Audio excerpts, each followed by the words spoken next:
շատ կարևոր ենք համարում նման միջոցառումը եւ այն, որ այսպիսի զուգադիպություն է եղել գլոբալ այդ ցեղասպանությունների կանխարգելող ֆորումը փաստորեն համընկավ եւս մի ցեղասպան գործարքի կամ քաղաքականության դրսևորման հետ։ Այսինքն ճանապարհի փակումը միակ ճանապարհի, որը Արցախը կապում է եւ Մայր Հայաստանի եւ արտաքին աշխարհի, ինչպես նաեւ Արցախի Շուշիի շրջանի, այնինչ մնացել է Շուշիի շրջանից մի քանի գյուղ Մայրաքաղաք Ստեփանակերտի հետ, փաստորեն ադրբեջանական կողմը հերթական անգամ փակել է եւ կատվածահար է փորձում անել Արցախը։ Մենք իսկապես չկարողացանք վերադառնալ, որովհետև Ֆրանսիա պաշտոնական այցից հետո ճանապարհին արդեն Գորիսում ստիպված կանգնեցինք, մեկ օր մնացինք, քանի որ ճանապարհը փակ էր, իմ գոլեգաներն էլ, ինչպես արդեն նշվել են,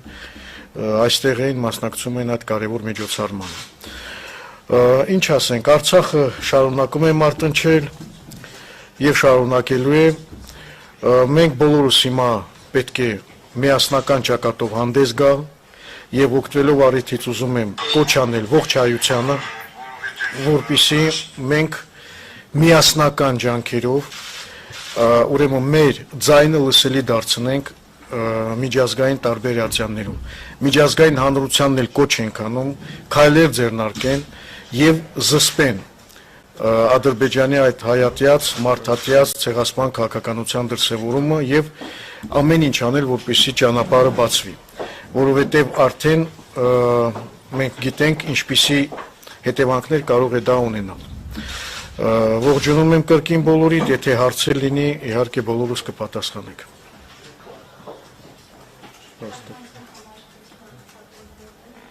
Հա, այ կներեք։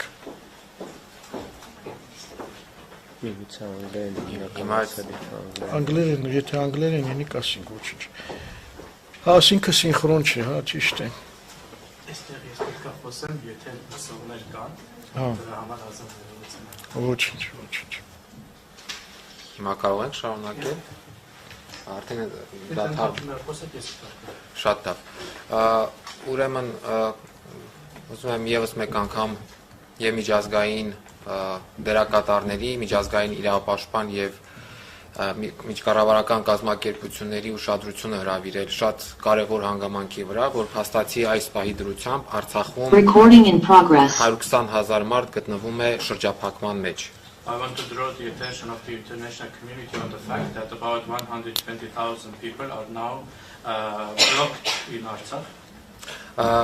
Այստեղ պետք է հատուկ ընդգծենք նաև այն հանգամանքը, որ Արցախը նաև օդային հաղորդակցություն չունի որևէ աշխարհի հետ, աշխարհի որևէ կետի հետ։ We have to highlight the fact that there is no air communication for Artsakh with any country of the world. Միջազգային իրավունքը հստակ ամրագրում է մարդու իրավունքների մասին, միջազգային իրավունքը ամրագրում է, որ որևէ վարքյան չպետք է խաթարվի կենսապահովման համար անհրաժեշտ պայմանները, իսկ մենք տեսնում ենք, որ արդեն 24 ժամ շարունակ խաթարված է Արցախում ապրող մարդու ամենատարրական իրավունքը։ The international humanitarian law says that no second should be vital conditions for life be stopped, and we can see that for 24 hours these conditions, vital conditions, have been hindered in Artsakh. Եվ դա իրականացվում է Ադրբեջանի իշխանությունների կողմից եւ անձամբ Ադրբեջանի նախագահի ուղղորդմամբ եւ նրա հրահանգներով, որովհետեւ այն թեզերը, որ շրջանառվում են իբր բնապահպանական հարցեր եւ այլը, դրանք ամբողջությամբ կեղծ են եւ կան տեղեկատվություն, որ այդ ճանապարհը փակողները հիմնականում ադրբեջանական իշխանությունների կողմից ուղղորդվողներն են, այդ թվում նաև հատուկ ծառայությունների ներկայացուցիչներ։ And this is done by the Azerbaijani authorities, by the Azerbaijani president's instructions, and the environmental pretext is completely fake. And there is information that those people who are blocking the roads are also belonging to the special services of Azerbaijan. Պետք է անդրադառնանք, թե հումանիտար ինչ հետևանքներ կարող է ունենալ եւ արդեն ինչ հետևանքներ է ունենում ադրբեջանական այս հանցավոր գործողությունը։ We have to look at the humanitarian consequences of these criminal acts of Azerbaijan.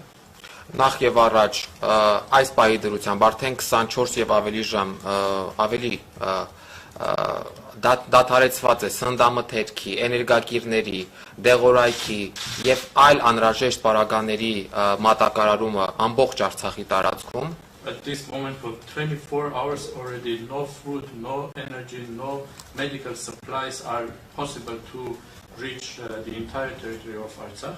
Մարդու իրավունքների պաշտպանի հաստատությունը ահազանգել է ստանում, որ բժշկական հաստատություններում արկա դեղորայքային պաշարները մի քանի օրվա պաշար են եւ նման ձևով շարունակվելու դեպքում ականգնելու ենք այս հարցում շատ լուրջ խնդրի առաջ.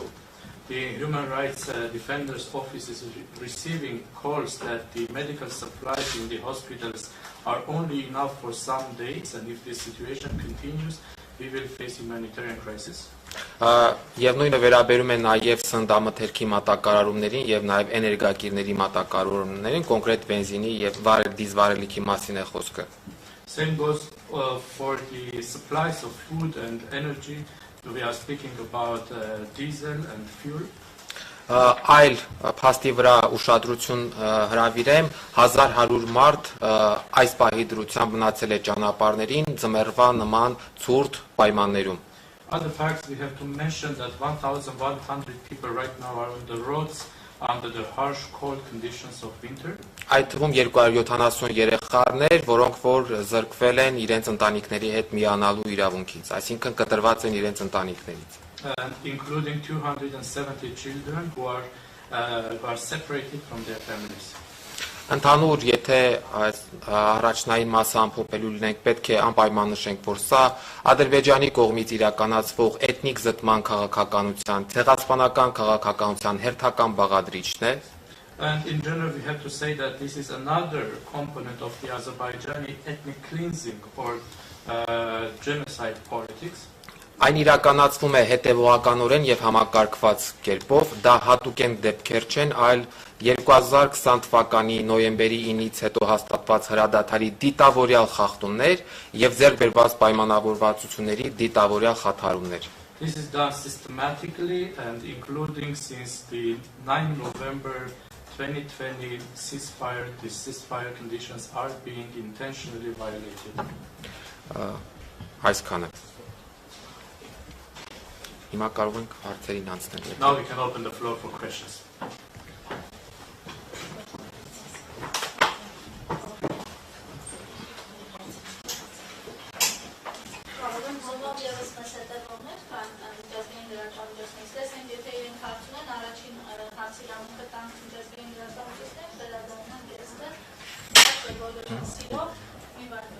If any of our international colleagues on Zoom would have any questions, we would first give the questions to the international media that is following us on Zoom, please.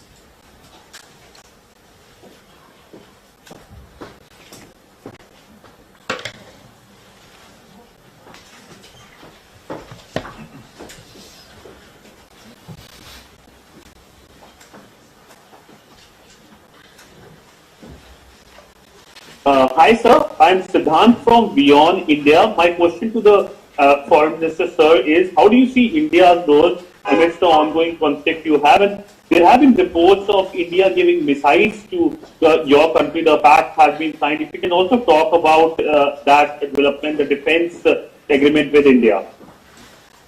Երկու խոսքով թարգմանեմ, ինչքան ով լսելի էր, ես ներկայացնում եմ Beyond India լրատվականը եւ հարցը վերաբերում է նրան, թե ինչպես կարող է Հնդկաստանի հետ համաձայնությունները ազդել իրավիճակի համեր երկրի վրա։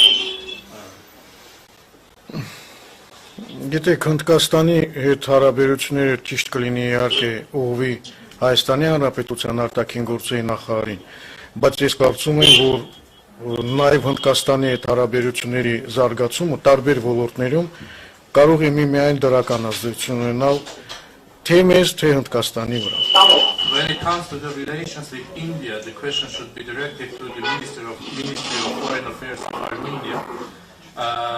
But when it comes to relations with India, in general, developing relations in India, this can be, of course, important for us. Եվ մեկ փոքր մարդկային պատմություն Արցախում կան ազգությամբ հնդիկներ, որոնք ամուսնացած են հայերի հետ եւ ունեն երեխաներ եւ հիմա այս պահի դրությամբ նույնպես գտնվում են շրջափակման փաստորեն Ադրբեջանի կողմից շրջափակման մեջ։ Եթե Հնդկաստանի կառավարությունը նույնպես կարծում են, որ պետք է արձագանքի, կապ չունի, որ հնդիկներ են ազգությամբ թե ոչ, առհասարակ ցանկացած մարդ, որը ուրեմն հայտնվում է նման ծանր վիճակում, պետք է ստանա միջազգային հանրության կողմից համապարփակ գնահատական եւ պաշտպանություն։ And there is one human story that I would like to bring up is that there are many Indians in Artsakh who are married to Armenians. They live in Artsakh, they are also now stuck in Artsakh, and if the Indian government or in general the entire international community should give appropriate response to such humanitarian situations.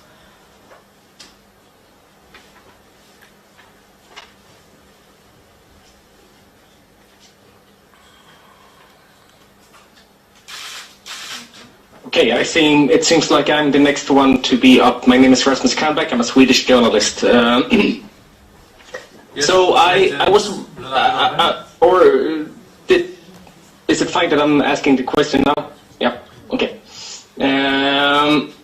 So I want to ask you about the EU observation mission in Armenia, which is there until the 19th of December. And yesterday, Joseph Borrell, he said that it will not be extended. What kind of impact does can EU make at the situation right now? How can you? What kind of communications do you have with the EU at the moment? Ես ցանկանայի հարցնել Եվրամիության դիտորդական առաքելության մասին Հայաստանում, որը կտևի մինչև դեկտեմբերի 19-ը եւ երեք ասացին, որ դա չի երկարաձգվի։ Ես ուզում եի հարցնել, թե ինչպիսին կարող է լինել Եվրամիության ազդեցությունը իրավիճակի համար եւ ինչպես է տեսնում Եվրամիության դերը։ Մենք ակնկալում ենք, որ Եվրամիությունը համապատասխան գնահատական կտա Ադրբեջանի քայլերին։ We expect that EU will give respective and appropriate assessment to the actions of Azerbaijan. Որովհետև տեղի է ունենում իսկապես մարդասիրական աղետ, ցեղասպան քաղաքականության դրսևորում։ What is happening is in fact a humanitarian catastrophe. It's an expression of Azerbaijan's genocidal policy. Եվ մենք արդեն իսկ ուղարկել ենք մի շարք պաշտոնական նամակներ Եվրոպայի տարբեր կառույցներին։ And we have already sent a number of official letters to different structures of Europe. Հույս ունենք, որ կոնկրետ ինչ-որ քայլեր կձեռնարկվեն եւ կլինեն հասցեական գնահատականներ եւ պատժամիջոցներ Ադրբեջանի նկատմամբ։ We hope that concrete steps will be taken and there will be addressed actions and sanctions against Azerbaijan. Գիտեք, անտարբերությունը ամենավտանգավոր երևույթներից մեկն է։ Because indifference is one of the most dangerous phenomena.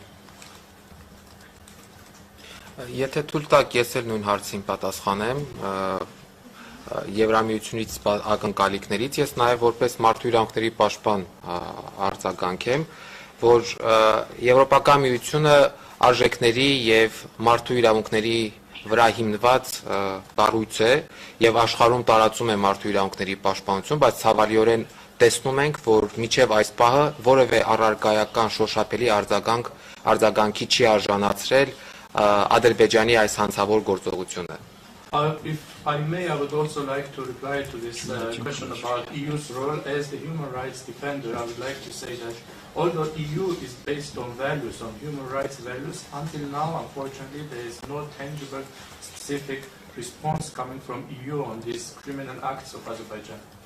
Իհարկե, աշխարհաքաղաքական շահերը կամ տնտեսական շահերը կարծես թե վերջին ժամանակահատվածում միշտ էլ ստվերի տակ են թողնում մարդու իրավունքների օրակարգը եւ առհասարակ աշխարհում մարդու իրավունքների պաշտպանությունը։ Of course, we see that geopolitical interests and economic interests are shadowing human rights values, human rights priorities.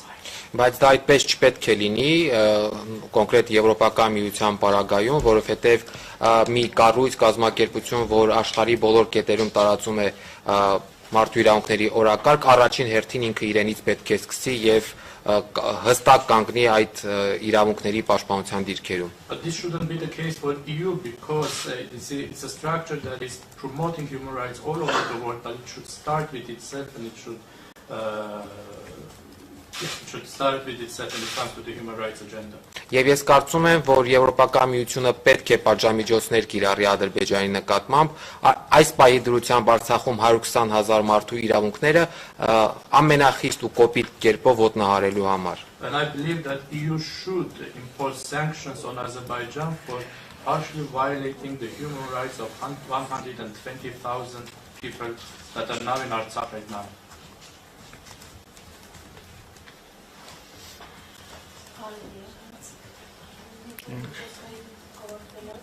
If there are no more questions from our international colleagues, we can pass the floor to the Armenian media. Hello. Yes. Hello. Yes. I don't know if you see me. Yeah. Okay. So I'm Paul Véronique, a French journalist for L'Express. I have two questions. So the first one is, do you fear that this blockade of the Lachin corridor will lead to a blockade of the will lead to a total blockade of the Astract by Azerbaijan? And second question, do you fear that this is a prelude to further large-scale actions by Azerbaijan? Ես ունեմ երկու հարց, Ֆրանսիայից է հարցը ուղղվում։ Դուք կարծում եք, որ Լաչինի արգելափակումը կարող է վերածվել ամբողջ Արցախի բլոկադայի, եւ դուք կարծում եք կամ մտավախություն, որ սա կարող է ավելի լայնածավալ գործողությունների սկիզբ լինել։ Արդեն իսկ ավելի քան 1 օր է Արցախը լրիվությամբ, այո, 29 ժամ լրիվ գտնվում է շրջափակման մեջ։ Արդեն իսկ սկսվել է այդ տոտալ շրջափակումը, սա փաստ է։ It's a fact that it is already a total blockade of Artsakh for 24 hours. 29 already. Փաստորեն դա սկսվել է։ So it has already started. Ինչ վերաբերում է կլինի դա նախաբան ավելի այսպես լայնածավալ գործողությունների համար, As for whether or not this will be a pretext for larger scale activities, ապա ինչ որ կերպ դա կախված է նաև միջազգային հանրության, ուրեմն համապատասխան արձագանքից։ in some ways it also depends on the reaction, on the response of the international community. Եթե չլինի արձագանք, եթե անտարբերություն լինի, ընդհանրապես որևէ շահագրգռվածություն չլինի, կարեկցանք չլինի Արցախի ժողովրդի նկատմամբ, If there is no response, if there is indifference, if there is no support for the people of Artsakh, իհարկե սա կարող է բերել նորանոր զարգացումների, եթե հիմա չէ, մի քիչ ավելի ուշ կամ հաջորդ անգամ։ indeed this may cause new development. If not now, then maybe later, maybe next time. Չէ որ կա մի այսպիսի շատ լավ ասացվածք, որը հավերժական է, անպատժելիությունը խթանում է ագրեսիան։ And there is a saying that says impunity promotes aggression.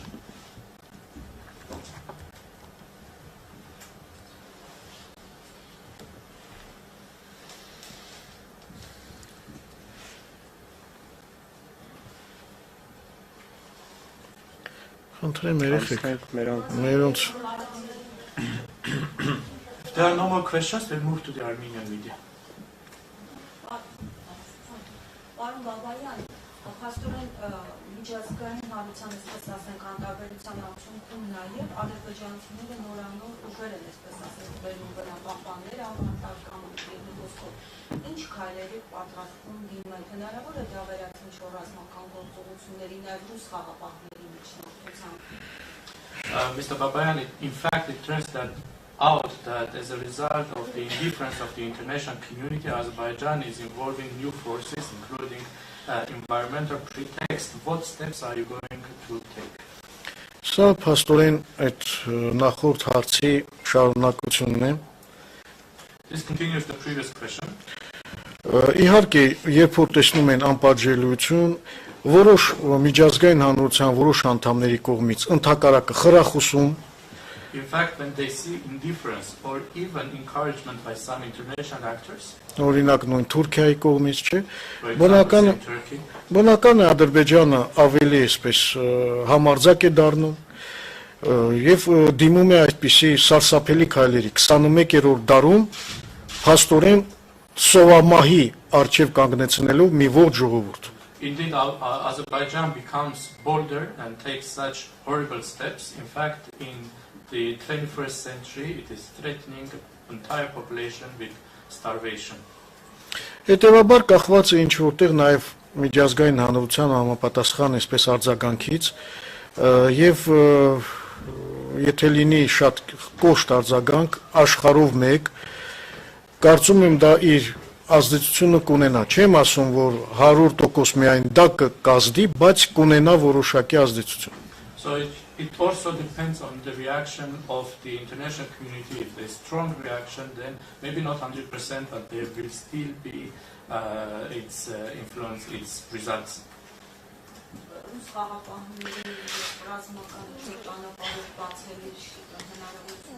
Հիմա տեսեք. Do you see the opportunity of opening the road by the help of the Russian peacekeepers or by any military way? Դուք քաջատեղյակ եք որ մենք մի շարք կարևոր այսպես պատգամներ ենք ուղարկել միջազգային հանրությանը կապված խաղապահ առաքելության հետ եւ նրանց գործունեությանը. You are well aware that we have sent important messages to the international community about the activities of the peacekeeper mission. Եվ հանրապետության նախագահը եւ ազգային ժողովը եւ պետնախարարը եւ արտաքին գործերի նախարարությունը եւ բոլոր համապատասխան կառույցները հետևյալ առաջարկներն են ու եթե ամփոփենք ամեն մեկը And we can summarize the suggestions, the proposals made by the president, by the state minister, by the Ministry of Foreign Affairs, National Assembly. And the National Assembly. Ուրեմն մենք առաջարկել ենք որ անհրաժեշտ է նախ եւ առաջ ավելացնել խաղապահների թվականակը. We have suggested that first of all the number of peacekeepers should be increased. 1980 հոգի ամբողջ երկայնքով շփման գծի տեղակայված կամ մոտակայքերում քիչ թիվ է. 1980 is a very small number to be deployed along the line of contact. Այս ադրբեջանական այսպես կոչված թաթերական ներխուժման դեմ կանգնած էին ընդամենը 1-2-3 խաղապահ ուրեմն զինվոր. And when this staged invasion of Azerbaijan took place, only 1, 2 or 3 peacekeeper soldiers were there standing. Երկրորդը մենք առաջարկել ենք որպեսզի ռուս խաղապահները ստանան միջազգային մանդատ. Secondly, we have proposed that the Russian peacekeepers receive international mandate. Որովհետև հենց ՄԱԿ-ի անվտանգության խորհրդի կողմից ցանկալի էր. It would have been desired for the mandate to come from the UN Security Council. Դա կտար լեգիտիմություն միջազգային եւ հնարավորություն կտար կանխել նման պրովոկացիաները. This would have given it international legitimacy and would have allowed to prevent such provocations. Որովհետև այդ ուժերը խաղապահներ են, նրանք չեն պարտադրում խաղաղություն, ինչպես եղել է օրինակ Կոսովոյում, այլ տեղեր. Because these forces, they are peacekeepers. They are not imposing peace like in Kosovo or elsewhere. Ստանալով միջազգային մանդատ արդեն որոշ նոր այսպես նոր որակ կհաղորդվեր այդ ուրեմն առաքելությանը եւ միգուցե ավելի կայուն կլիներ իրավիճակը. And an international mandate could have increased or given new quality to this mission and the situation could have been more stable. Փաստորեն ինչ տեղի ունեցավ 2020 թվականի նոյեմբերի 9-ի միջազգային պայմանավորվածության կոպտագույն խախտում. So what we see is a violation of an international agreement from 9 November 2020.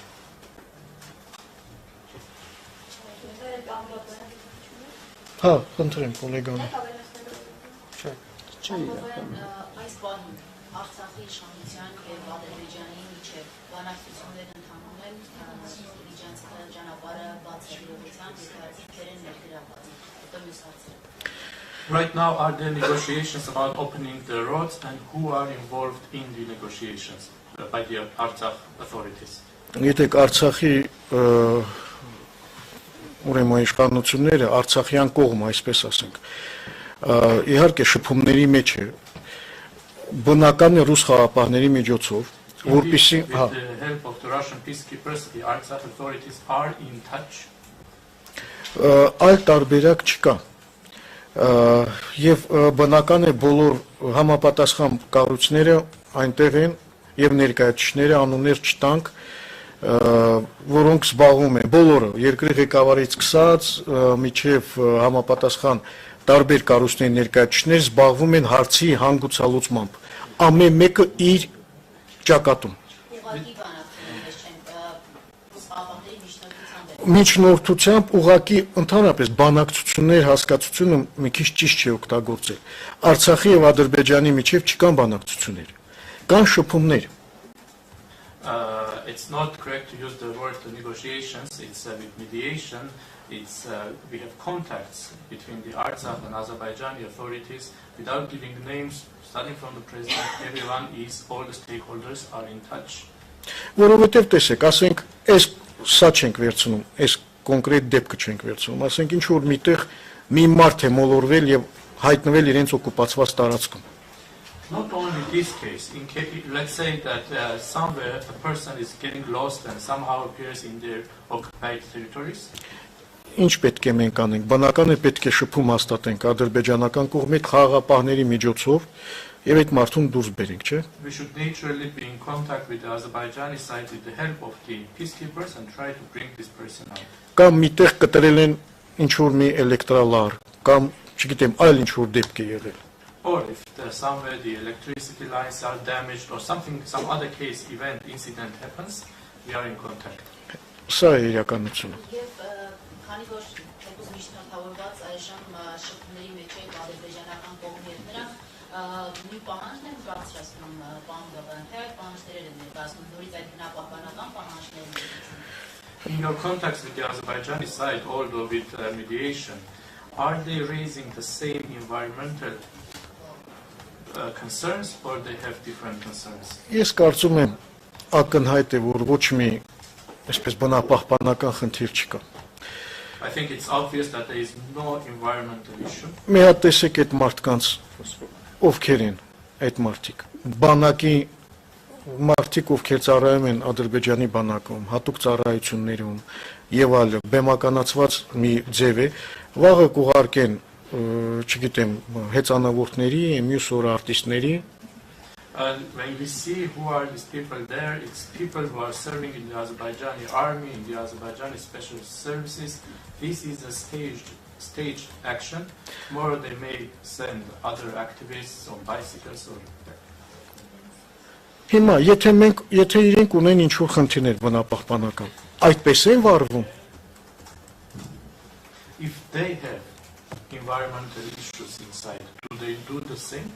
Մենք էլ ունենք բնապահպանական շատ խնդիրներ, հարցեր իրենց։ We also have many issues, many questions to them when it comes to the environment. Դուք բոլորդ քաջատեղյակ եք ինչպիսի ֆոսֆորային ռումբեր են օգտագործել նա 44-օրյա պատերազմի ժամանակ։ You are all well aware what kind of phosphorus weapons have been used during the 44-day war. Այստեղ նստած են երկու մեր ուրեմն մարդու իրավունքների պաշտպանները, պարոն Բեգլայանը պատերազմի ժամանակ, պարոն Ստեփանյանը հիմա ռեպորտներ կան, բոլորը արձանագրված են։ Եթե ուզում են հարց քննարկել, ձև կա, չէ՞ դա անելու, ոչ թե գալ փակել եւ կատվածահար անել։ Երեխաներ կան, որոնք հիվանդ են, սնունդ է պետք, դեղորայք է պետք եւ այլ, այդպես են բնապահպանական բանը փաստորեն ի հաշիվ ցեղասպանության են իրականացնում։ We have two human rights defenders sitting here, one from during the times of the war, one current, Mrs. Stepanyan and Beglarian. They can give all the facts about the weapons that have been used, environmental issues, but when they have environmental issues, paralyzing the whole population is not the right way to go, and genocidal policy is not the right way to go. Բացի դրանից, այստեղ կա մի նրբություն եւս։ And there is one more detail here. Այդ բնապահպանության պատրվակի տակ նրանք վաղը ասելու են, որ պետք է փակեն Կաշենի հանքը, բեզմետալ գործարանը, իսկ սա մեր տնտեսության ուրեմն կարևորագույն լոկոմոտիվներից մեկն է, որը իմիջիալոց բոլոր բնապահպանական նորմերը պահպանում է։ And under this environmental pretext, tomorrow there will be demanding to close the Kashen mine, which is very important for our economy and which is in fact maintaining all the environmental norms. Մի բան ես ավելացնեմ, պետք է նախ հաշվի առնել, պարոն Բաբայանն էլ նշեց, պարոն Ստեփանյանն էլ, որ բնականաբար բնապահպանական հարցերը զուտ պատրվակներ են, եւ երկրորդը, բացի նրանից, որ Կաշենի հանքը միջազգային բոլոր ստանդարտները պահպանում է, նաեւ Կաշենի հանքը շուրջ 20 կիլոմետր հեռավորության վրա է ադրբեջանական ամենամոտիկ բնակավայրից եւ որևէ ջրային ռեսուրսների մոտ չի գտնվում։ Հետևաբար իրականում նույնիսկ այս պատրվակը հիմնավոր պատրվակ չէ։ Այնինչ մենք հիմնավոր տարբեր խնդիրներ ունենք բարձրաձայնելու, այդ թվում բնապահպանական, այդ թվում ջրային ռեսուրսների կառավարման տեսանկյունից, որոնց պետք է ադրբեջանական կողմը պատասխան տա։ Եվ մենք շատ լավ գիտակցում ենք, որ սա ուղղակի պատրվակ է եւ ցանկացած պահի այլ պատրվակներ էլ կարող են հայտնվել եւ կիրառվել ադրբեջանական իշխանությունների կողմից։ Եվս մի հանգամանք, որը մեզ համար շատ կարեւոր է, որ ներողություն։ One more thing I should also say that we all understand that naturally the environmental issue is just a pretext. The Kashen mine is actually following all the international standards. It is in fact 20 kilometers away from the closest Azerbaijani settlement. There are no water resources near it. In the meantime, we have other environmental also issues such as water resource management issues that should be raised, and the Azerbaijani side is just using this as an environmental issue as a pretext. Շատ հաջորդ հանգամանքը, որ պետք է հաշվի առնել, որ Ադրբեջանը ոչ միայն միջազգային մարդասիրական իրավունքի եւ մարդու իրավունքների միջազգային իրավունքի կոպիտ խախտումներ է թույլ տալիս, այլ նաեւ նոյեմբերի 9-ի եռակողմ հայտարարության, որտեղ հստակորեն իր պարտավորություններն են նշված այս ճանապարհի անձեռամխելիության եւ անվտանգության երաշխավորման առումով։ And next, I have to say that Azerbaijan is not only violating the international humanitarian law and the international human rights law, but it is also violating the November 9 trilateral agreement, where it is clearly saying that this road should be, the immunity of this road and the security and safety of this road. Այսքան։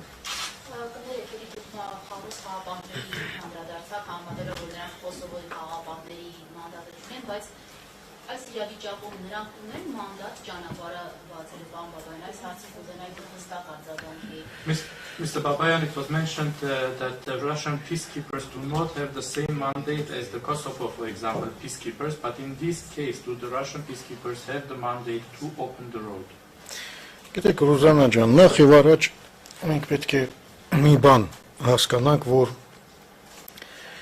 Արցախը իսկապես գոյաբանական վտանգների է արիերեսում եւ այստեղ արեմտամետ, ռուսամետ այդ բոլոր հարցերը պիտի դնենք մի կողմ։ Այս ամենակարևորը, որ ուզում եմ բոլորիդ ընդգծեմ, մենք պետք է իսկապես լինենք իմաստուն, հերիքը արդեն։ Եթե հնարավորություն կա բոլորի հետ լավ լինենք, պարտավոր ենք լավ լինենք։ Այդ մեկ, երկրորդը, իսկապես առանց ռուս խաղապահարակելության չկա Արցախի անվտանգություն։ Սա ի սկզբանե եմ ասում, հասկանում եմ ենթատեքստերը եւ այլ, դնենք մի կողմ, հիմա կանցնեմ նաեւ այդ հարցին։ Ընտրեմ։ I have to say first of all that we have to understand that Artsakh is facing an existential challenge, and therefore all the questions about pro-Russian or pro-Western should be put aside. We have to be wise, we have to be friends with all and everyone we can be, and I have to indeed say that without the Russian peacekeepers there is no security for Artsakh. Հիմա անցնենք կոնկրետ այդ խնդրին։ Now speaking specifically about this issue. Ես արդեն նշեցի, որ ռուս խաղապահները խաղապահներ են, դա նույն մանդատը չունի, ինչպես ունեցել է Կոսովոյում, Բոսնիայում եւ այլն։ Այսինքն պատժիչ միջոցներ, պատժիչ այդ բաղադրիչը չունի։ I already mentioned that Russian peacekeepers are peacekeepers. They do not have the same mandate as the peacekeepers in Kosovo. They do not have the punitive component. Հիմա կանգնած է 2-3 խաղապահ, որոնց արկայությունը այնտեղ արդեն իսկ կայունության մի գրավական է, There are 2 or 3 peacekeepers standing there, and their presence there is already some guarantee of stability. Եթե կողմերը հետևում են ուրեմն քաղաքակիրթ նորմերին։ If the sides follow civilized norms. Եթե կողմերից մեկը ահաբեկչությունը եւ ատելությունը իր պետական քաղաքականության հիմքում է, If one of the sides has terror and hatred in the basis of its state policy, նույն խաղապահները հայտնվում են ծանր վիճակում։ the same peacekeepers appear in very difficult situation. Այդ ճանապարհը անցնում է Ադրբեջանի օկուպացված տարածքով լրիվությամբ։ This road is completely going through the occupied territories by the Azerbaijanis, Կան ռուս խաղապահներ մի քանի հոգի։ and there are a few Russian peacekeepers. Հիմա գալիս է մի ամբողջ կանանցով, երեխաներով, չգիտեմ, զարդարված եւ ներխուժում են այդ տարածքը։ When a crowd comes, women, children, like diverse crowd comes and invades this territory. Հիմա դուք եք խաղապահների տեղը ինչ եք անելու։ What would you have done if you were in the place of the peacekeepers? Դրա համար ենք մենք ասում, մանդատը պետք է երկարաձգվի, քանակը շատանա եւ ստանան միջազգային հանրության կողմից համապատասխան լիազորություններ։ That is why we are saying that the mandate should be extended. They have to receive an international mandate. Yes. Եվ միջիցում դուք եք կարողանում այդ պատճառով հասնել Արցախ, ճիշտ է։ I should clarify, you also are unable to reach Artsakh for the same reason. Ուրեմն ես գիտեք, որ իրենց ցուցակներում են որպես միջազգային ահաբեկիչ։ You know that I'm in their lists as an international terrorist. Չնայած ինչ ահաբեկչություն եմ արել, սա մի կողմ դնենք։ Although I have Համար երկրորդն եմ I could have. նախագահից հետո։ Հիմա, եթե ես հայտնվեմ այնտեղ, ինչ է լինելու։ Now, if I appear there, what will happen to me?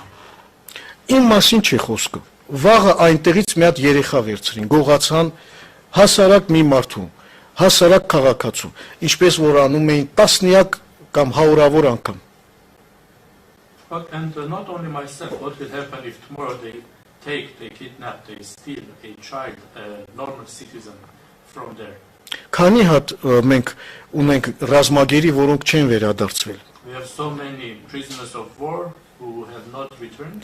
Իսկ քանի պատանդ ունենք, որոնց թիվը անգամ չգիտենք եւ Ադրբեջանը ընդհանրապես այդ կատեգորիայի մասին չի խոսում եւ ասում է չունենք պատանդ, բայց մենք գիտենք, որ կան որոշ տվյալներ, որը կարող է հիմք լինի, որ ունենք նաեւ պատանդներ, չգիտենք ողջ են, ողջ չեն։ We have so many hostages, we don't know their number. Azerbaijan is not even speaking about this category. They say there's no hostages, but we know that we have information that there can be hostages, and we do not even know whether or not they are alive or not. Գիտեք, դրա համար միջազգային հանրությունը պետք է ավելի խիստ վերաբերվի նման խնդիրներին։ Therefore, the international community should be more strict on such issues.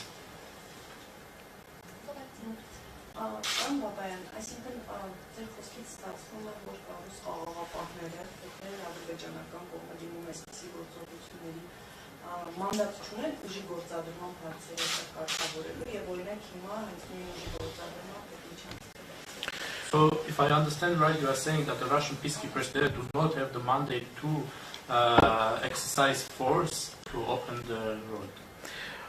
Ուժի կիրառման լիազորություններ չունեն։ They do not have authorization for. Որովհետև They do not have authorization for exercising force. Որովհետև դա կարող է, եթե համաձայնեցված չէ, նախորդ միջազգային մանդատ չկա, երկկողմ բաներ չկան, պայմանավորվածություններ, Because if it's not pre-agreed, if there is no international mandate, it is not bilaterally agreed. դա կարող է բերել ավելի մեծ հարցերի։ Դրա համար կարգավորվում է ամենաբարձր մակարդակով, պետական երկրի ղեկավարների մակարդակով, այս թվում է թե փոքր հարցը։ If something happens, it can cause greater issues. That is why it is being regulated at the highest level, at the level of heads of states, including these small issues. Չնայած որ փոքր կարող է լինել մեկ ուրիշի համար, մեզ համար սա կյանքի եւ մահվան հարց է։ Although it can seem small for someone else, for us it's a matter of life and death.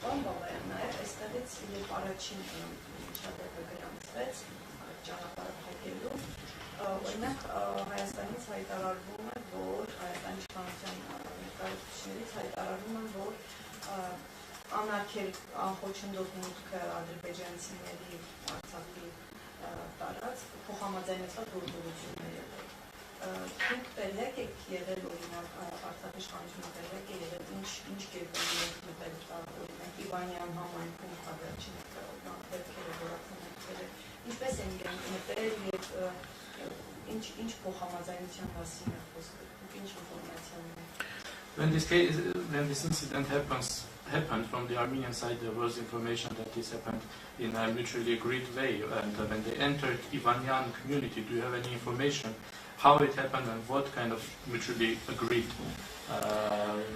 way they are speaking about? Դուք գիտեք, որ առաջի այդ միջադեպը որ եղավ, նույնպիսի փաստորեն ահաբեկչական գործողություն էր Ադրբեջանի կողմից։ You know that the first such incident was also a terror act by the Azerbaijanis.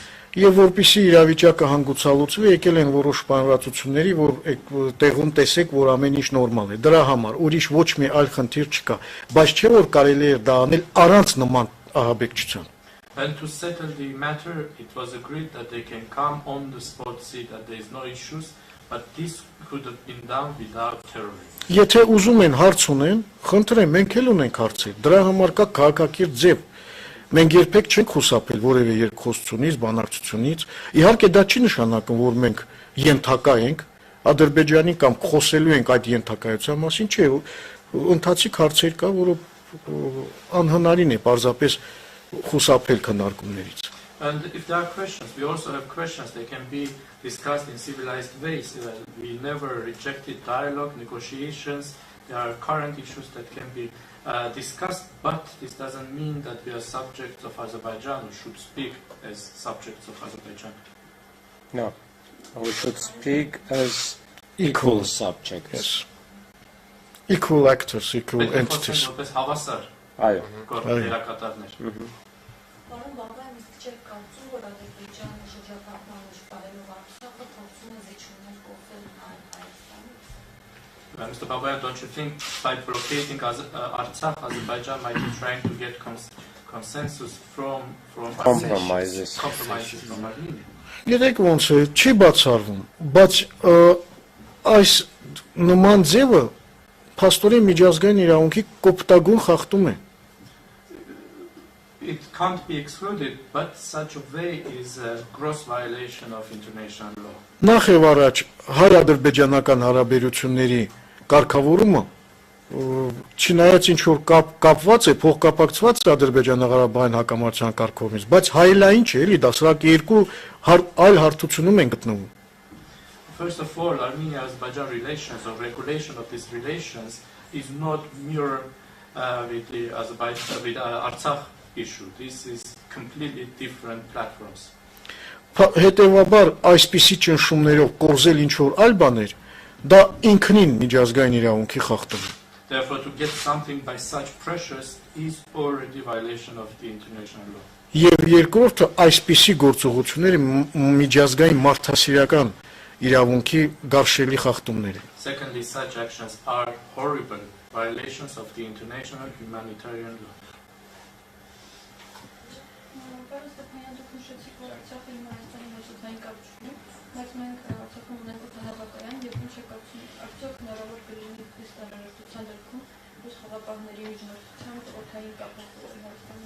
Mr. Stepanyan, you said that Artsakh does not have air communication with Armenia, but we have an airport in Artsakh, and if necessary, would it be possible with the help of the Russian peacekeepers to ensure air communication?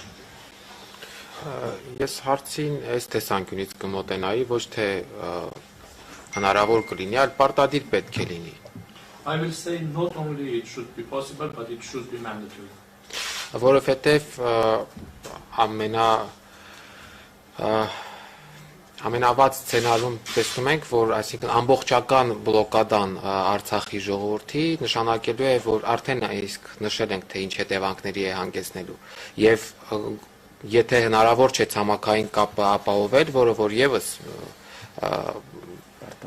պարտադիր է, ժամանակավոր լուծումներ նաև օդային ճանապարհը օգտագործելու պարտադիր պետք է կիրառվեն։ Because in the worst case scenario, which is total blockade of Artsakh, we already mentioned what could be the consequences, and if it is not possible to have land communication, which is mandatory, but if it is not for the time being possible, temporarily it should be possible to use air communication. Հատկապես հենց հումանիտար նշանակության հարցերի դեպքում առողջապահություն, բժշկական օգնություն եւ այլ, բայց especially for humanitarian matters, the healthcare and medical aid. Բայց պետք է նշենք, որ Ադրբեջանը նաև այս հարցի վերաբերյալ է խոչընդոտներ հարուցում, սպառնալով, որ կվերացնի Ստեփանակերտից թռչող ցանկացած օբյեկտ։ But Azerbaijan is also creating obstacles for this as well, threatening that any object flying out of Stepanakert will be destroyed. Այսինքն տեսնում ենք, որ բոլոր այն ճանապարհները, որոնք որ կարող են եւ պետք է Արցախը կապեն արտաքին աշխարհի հետ, ոչ միայն Հայաստանի Հանրապետության, այլ առհասարակ աշխարհի հետ, Ադրբեջանը ուղղակի խաթարում է, այսինքն ստեղծում է ամբողջական իզոլացիա։ So we see that all the roads that could provide any communication for Artsakh, not only with Armenia but also with the whole world, Azerbaijan is creating obstacles for them. Եվ իհարկե վերադառնալով ձեր հարցին պիտի ասենք, որ եթե նման իրավիճակներ լինեն, որ խիստ անհրաժեշտություն կա, առհասարակ անհրաժեշտություն կա, պարտադիր կերպով պետք է նաև Արցախի իշխանությունների միջամտությամբ այդ հարցը լուծում ստանա։ So coming back to your question, if there is such a situation or such a need to happen, with the intervention of the Artsakh authorities, this matter should be settled.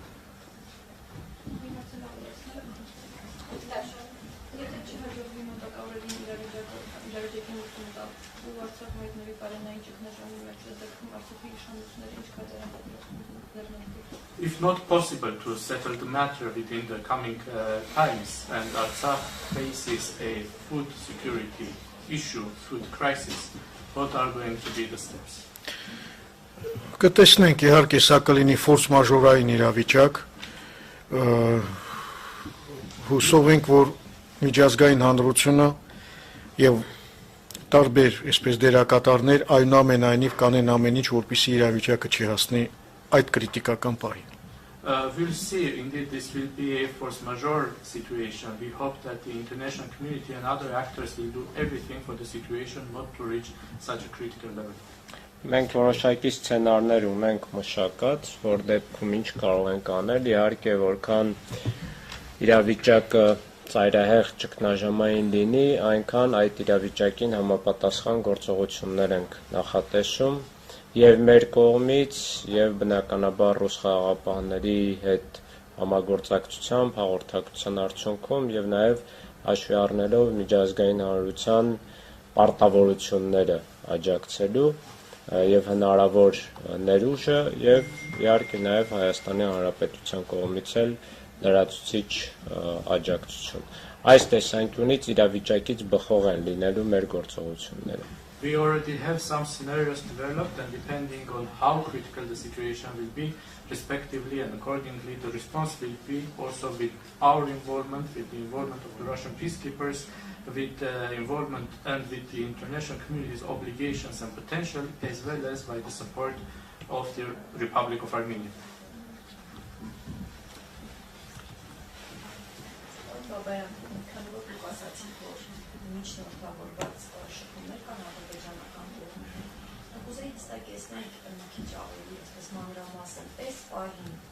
Ինչ են իրենք առաջարկում, ինչ են ցույց տալիս շփումները, հնարավոր է արդյունքի հասնել եւ ինչ են կոնկրետ առաջարկում, այդ հանքերը չշահագործել, թե ինչ պայմաններ են դնում, կա օրինակ պայման միջանց կբացել, ինչ որ պայմաններ ներկայացնում են։ Գիտեք, մենք Mr. Babayan, you mentioned that there is contacts with the Azerbaijani side with the help of mediators, and right now what is concretely being discussed? What do they concretely want?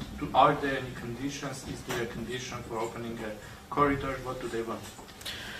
Մենք այստեղ պետք է շատ հստակ պատկերացնենք դերակատարներին։ Here we should be very clear about the actors.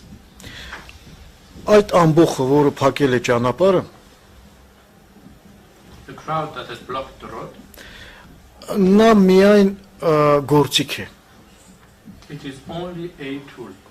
Նրա հետ ինչ պետք է մենք քննարկենք։ So what are we going to discuss with him? Դրա համար պետք է քննարկվեն եւ այդ գործընթացը ընթանում է, դուք տեսել եք, որ Ռուսաստանի նախագահն է հերախոսազրույց ունեցել Ադրբեջանի նախագահի հետ, որ ընթանում են այլ հողվակներով, այսպես լուրջ աշխատանք, չի երևաց հող աշխատանք։ Therefore, a process is going in different channels. Work is being done. Some work is not being visible. You are already aware that the Russian president has had a telephone conversation with the Azerbaijani president.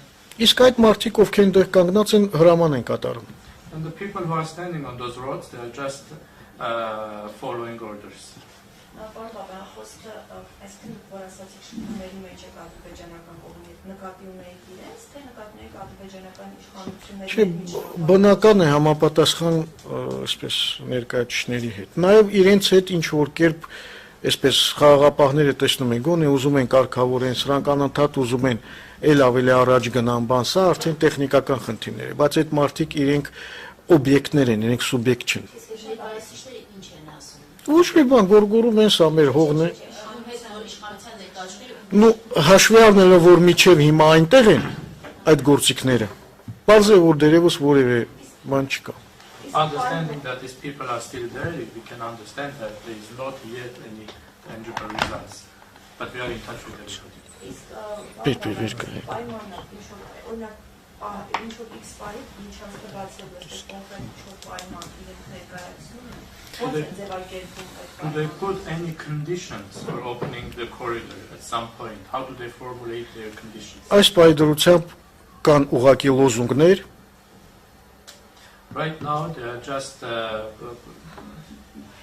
pitching. slogans, ասում են ինչ են ասում, Ղարաբաղը մերն է, պետք է բնությունը պահպանենք, հայերը օկուպանտներ են, այսպիսի բաներ։ What they say is Karabakh is ours, Armenians are occupants, we have to stay in the environment. Ոչ, ուղղակի սա որովհետև իրենք եկել են, որպիսի կատվածահար անեն։ Իրենք ուղղակի գործիք են։ They are just tours, they have just come there to paralyze the region situations. Կարելի է ավելացնել նաև, որ ամեն կերպ փորձում են նաև ռուսական խաղապաններին էլ սադրեն։ Այո։ Եվ նախապայմաններից մեկը հենց կայանում է նրանով, որ ռուսական խաղապանների հրամանատարությունը ներկայան այնտեղ, ու հետևաբար ինչ որ սադրանքներ են նախապատրաստում։ I have to also add that they are doing everything to also provoke the Russian peacekeepers, and one of the conditions of theirs is that the commander of the Russian peacekeepers also goes there, so naturally they are trying to provoke. Ադրբեջանը յուրահատկությունը հետևյալն է, այնտեղ չի կարող լինել նման գործողություն առանց ամենավերևի օղակի ուրեմն համապատասխան որոշման։ Azerbaijan is specific because there cannot be such actions without the decision of the highest level. Պարոն դուք ասացիք, որ ռուս խաղաղապահների հրամանատարությունը այսպես բանում, որ ներկայանան այնտեղ, այսինքն ռուս խաղաղապահների հրամանատարը կնայեք կետ, հա, Ինչ որ մենք տեսնում ենք այս սովովակներով, տեսել եք, որ երեգել են փորձում սադրել խաղապաններին եւ տենց իրենց այդ կարևոր նպատակներից մեկը կայանում է հենց դրանում։ You mentioned that they want the Russian peacekeepers commander to go there. Why? What do they want? You have seen that they are trying to provoke the peacekeepers. This is one of their main objectives. Փորձում են հեղինակազրկել նաև այդ խաղապահ առաքելությունը։ And they are also trying to put under question the reputation of the peacekeeping mission. Եվ օգտագործում են տարբեր fake նորություններ, ինչ որ կանայք են դնում 2020 թվականի նկարներ, որտեղ իրենց այսպես բռնություն են ենթարկել եվրոպական որևէ երկրում, ասում են ռուսներն են արել, էս են արել, այսինքն ամեն ինչ գնում է նաև այդ սցենարով։ They are using different fake news also. They are showing some photos from 2020, some women saying that some violence has happened towards them, Russians have done it. So they are using different scenarios.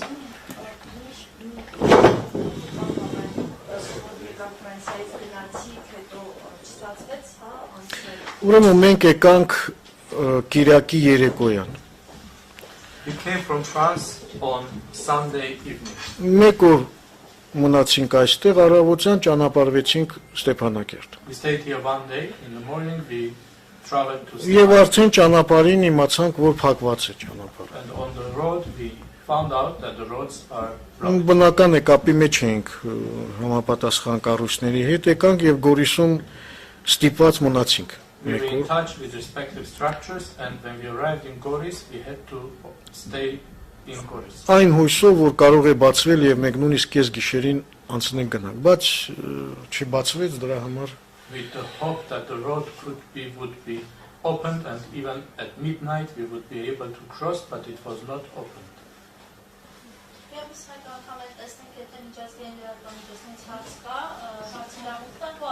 Once again, we would like to give the floor to our international media, international colleagues. If there are any questions, please ask, otherwise we can wrap up.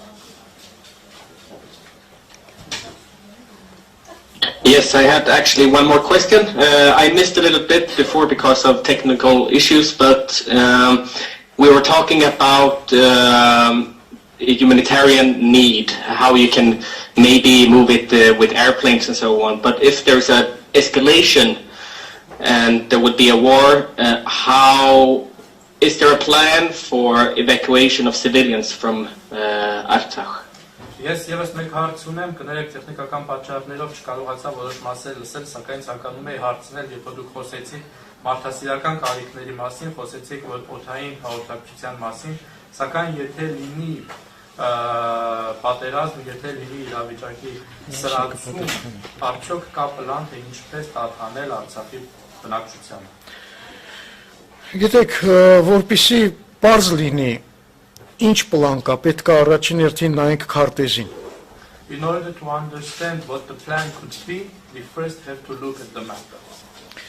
Ուրեմն Արցախը այս պայդրությամբ լրի շրջափակման մեջ է։ Right now, Artsakh is totally blocked. Նույնիսկ չկա ուրեմն օդային կապ, Not even air communication. որովհետև ադրբեջանցիները խփելու են մեր եւ ոչնչացնելու են օդանավերը։ Because Azerbaijanis will destroy any flying object. Եվ միակ ճանապարհը, որ կապում է Արցախը արտաքին աշխարհի հետ եւ Մայր Հայաստանի հետ, դա այդ 5 կիլոմետրանոց ուրեմն միջանցքն է եւ այդ նեղ ճանապարհը։ And the only road that connects Artsakh with Armenia and with the world is the 5-kilometer long corridor, which is a narrow road. Հիմա այդ ճանապարհն էլ է կապված։ Փակված։ And now this road is also closed.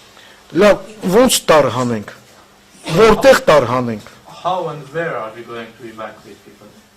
Դրա համար եթե Արցախում տեղի ունենա ցեղասպանություն, Therefore, if genocide happens in Artsakh, դա լինելու է մի սարսափելի, ուրեմն ինչ ասեմ, հանցագործություն, որին մասնակից է փաստորեն դառնալու, եթե միջազգային հանրությունը համապատասխան քայլեր չձեռնարկի, նաև այդ միջազգային հանրությունը խարանի պես դաջվելու է միջազգային հանրության վրա։ this will be a horrible, horrible crime to which an accomplice will also become the international community if they remain indifferent.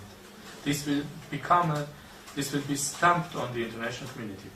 It will be a stigma, which will be forever as a mark, and qualifying the indifference and passiveness of international community. Դա պիտակ կլինի հավերժ, որը ցույց կտա միջազգային հանրության պասիվությունն ու անտարբերությունը։ Կխորհրդանշի։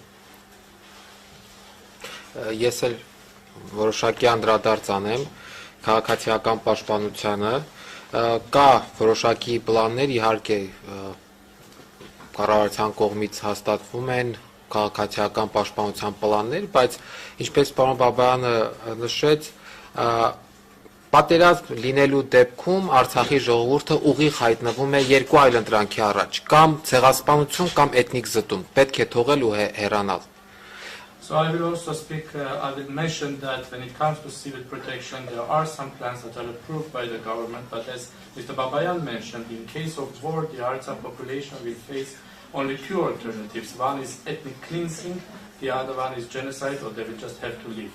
Երկու այլ ընտրանքներն էլ միջազգային իրավունքով արգելված են, համարվում են հանցագործություններ, բայց ահա այս պահի դրությամբ Արցախում ապրող մարդուն երկու այլ ընտրանքն են սպասվում։ Both alternatives are prohibited by international law. It's considered crimes, but this is what is facing all the population of Artsakh right now. Եվ սա է պատճառը, շատերը կարող են հարց տալ, բայց այդ պարագայում ինչու են մարդիկ ապրում Արցախում, ինչ են մտածում իրենց ապագայի մասին, ապրում են, որովհետև ապրում են իրենց հայրենիքում։ And many might ask questions in this case, why do people continue to live in Artsakh? Why don't they think about their future? And the answer is that they live there because they are living in their homeland. Որովհետև նրանք ունեն այդ իրավունքը, նրանք իրենց այդ հայրենիքում ապրելու իրավունքը ձեռք են բերել դարերով այդ հողի նկատմամբ իրենց կապվածությամբ։ They have this right, they have earned this right to live in their homeland, being for centuries tied to their lands.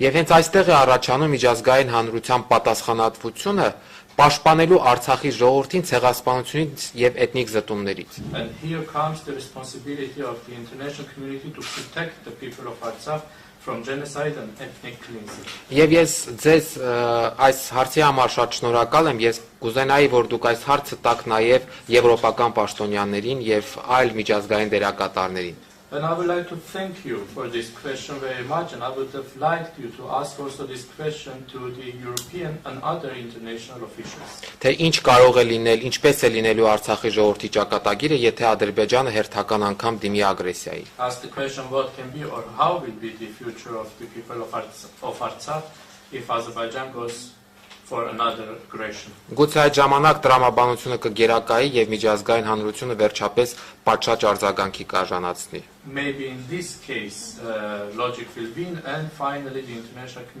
community will respond appropriately. Շնորհակալություն։ Thank you very much.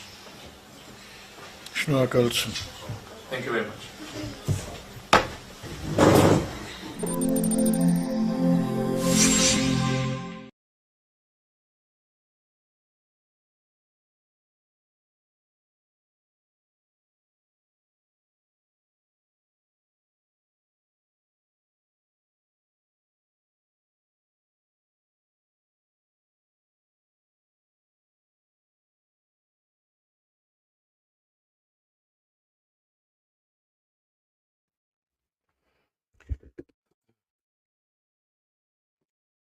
Ողջունում եմ Չիբուկչյան լայվ YouTube-յան իմ ալիքի հետևորդներին։ Այսօր հերթական լայվն է, բայց չպլանավորված, որովհետև մեծ հաշվով, եթե չլիներային այս կտրուկ զարգացումները, չէր լինի նաև այս լայվը եւ կա շատ կարեւոր խոսակցություն եւ շատ կարեւոր վերլուծություն, որ կուզենայի ձեզ հետ կիսվել։ Շնորհակալ եմ, որ միացել եք, արդեն 300 հոգի մեզ միացել է։ Խնդրում եմ տարածեք անպայման լինքը, որտեղ որ հնարավոր է, որպեսզի ավելի շատ մարդ միանա մեզ այս պահին։ Կիսվեք ձեր ընկերների հետ մեսենջերով, սոցիալական ցանցերով, հենց հիմա, որպեսզի մեր թիվը ավելանա։ Նաև խնդրում եմ բաժանորդագրվել ալիքին անպայման եւ դնել լայքերը, ինչը օգնում է, որպեսզի նաև տարածվի այս լայվը։ Եթե ամեն ինչ նորմալ է, դուք ընթացքում խնդրում եմ արձագանքեք ձայնի եւ պատկերի հետ կապված, ես ընթացքում կնայեմ, որպեսզի տեխնիկական խնդիրներից խուսափենք եւ արդեն սկսենք։ Ուրեմն ես այստեղ նայում եմ մի փոքր ձայնի հետ կա խնդիր թե ոչ, լսվում է, բարև ձեզ, հա։ Ես ուրեմն ասեմ, շատերը այսպես ես նայում եմ, ասենք մարդիկ կան, որոնք գրում են, որ ձայնը ցածր է, բայց մենք բազմիցս ստուգել ենք եւ կարծում եմ, որ դա ձեր օգտագործած device-ից է, այսինքն նայած ինչով եք դուք լսում, հա, գուցե ձեր հեռախոսի ձայնն է ցածր, որովհետեւ մենք ամեն անգամ ստուգում ենք, ամեն անգամ մարդիկ կան, որ գրում են ձայնը ցածր է, բայց կարծես մեծամասնության մոտ ամեն ինչ նորմալ է։ Ուրեմն խնդիրը ոչ թե ինձնից է, այլ ձեր device-ից է, որ դուք օգտագործում եք շատ անգամ, հետեւաբար այսպես խնդրում առաջնահերթ ստուգեք ձեր հեռախոսն է կամ համակարգիչն է, որովհետև շատ դեպքերում դա շփոթմունք է առաջացնում։ Ահա, սկսում ենք։ Ուրեմն տեսեք, բնականաբար խոսքը գնալու է Լաչինի միջանցքի փակման մասին եւ նաեւ ել ավելի մտահոգիչ տեղեկություն, որ ստացանք, որ Եվրամիությունը չի երկարացնում դիտորդական առաքելությունը։ Եվ պետք է հասկանալ պատճառները, որովհետև ցավալի է, բայց սա չափազանց մեծագույն վտանգներ է պարունակում իր մեջ։ Տեսեք, այն որ այս իրավիճակը արդեն երկրորդ անգամ է կրկնվում եւ արձագանքը շատ թույլ է արևմուտքից, իսկ Ռուսաստանից ընդհանրապես արձագանք չկա, ինչը սպասելի էր, նորմալ էր։